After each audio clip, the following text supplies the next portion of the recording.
Hello, this is Mark O'Brien from Scalar, and I'd like to demonstrate what it's like to work with Scalar in a Kubernetes-based environment.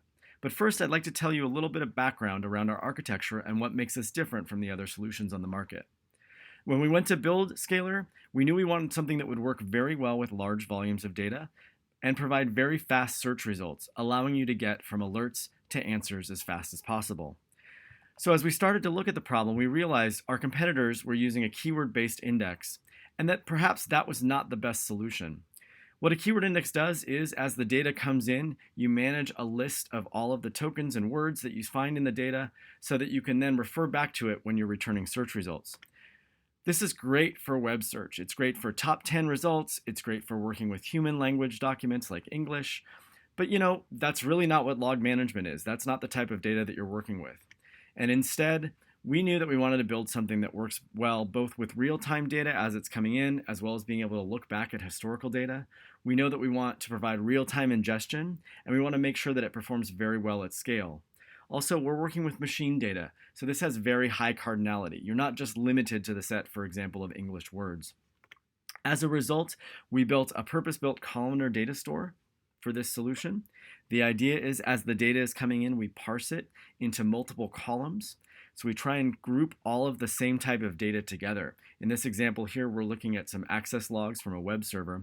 And let's say if I want to search for IP address, because I've got this columnar database, I'm able to look just at the IP address data and not have to search through the entire data set in order to find results. So this is just one asset that has allowed us to provide very fast search results, and that's paired with a massively parallel approach. The idea is it's a multi-tenant architecture. We leverage the economy of our scale as a vendor to provide you with unparalleled computing power. The idea is we shard your data set across multiple servers, and all of those servers are participating in returning your search results. So you're able to provide much more computing power than if you were to have a dedicated set of machines that were just working on your solution. I'm going to flip over now and show you what it looks like when you log into Scalar in a Kubernetes environment. What we've got here is a Kubernetes environment running just a sample commerce architecture with a number of services underneath it. The services are listed here. This is the cluster name. You can see how many instances of each are available.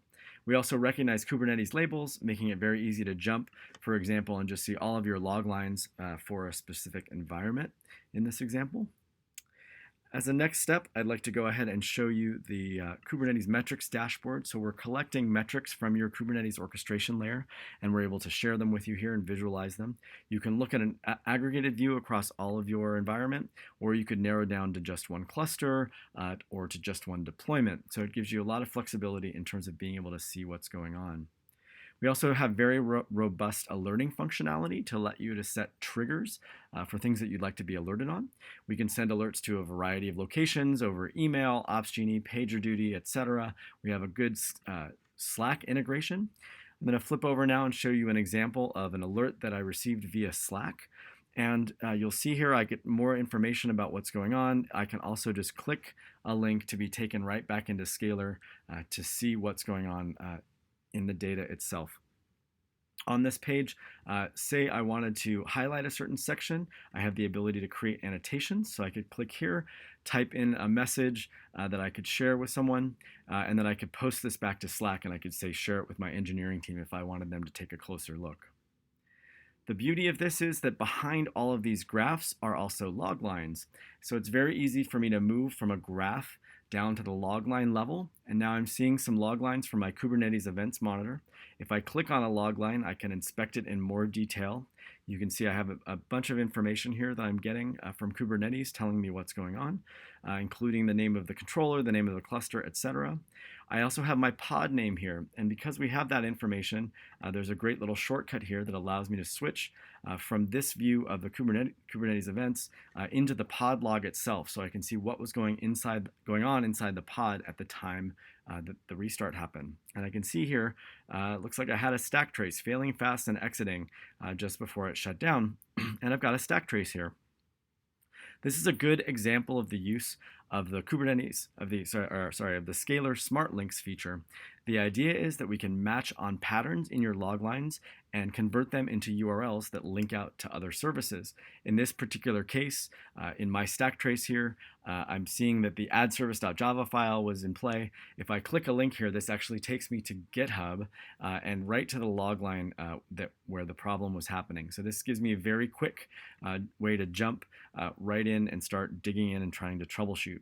The Smart Links feature is great. Like I said, it converts text mapping into a URL. So it's not limited to just GitHub. If you had a user database, for example, where you could look up user information and you had user IDs in your logs, you could map from your user ID and be able to click on that and jump into that system. We've even done links back to Scalar where you can search again on a certain attribute. There's a number of possible solutions for it. So in any case, I've got my stack trace here. You can see I've got this severe error, unknown exception, failing fast and exiting. Let's see if I wanted to try and check out how often this is happening, if I'm seeing this particular error very often.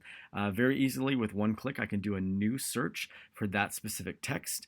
And then I can see that, yeah, it's happening quite a bit here over this time period. And if I zoom out here, maybe I look at the last 12 hours, you'll see that it's happening pretty much on the hour.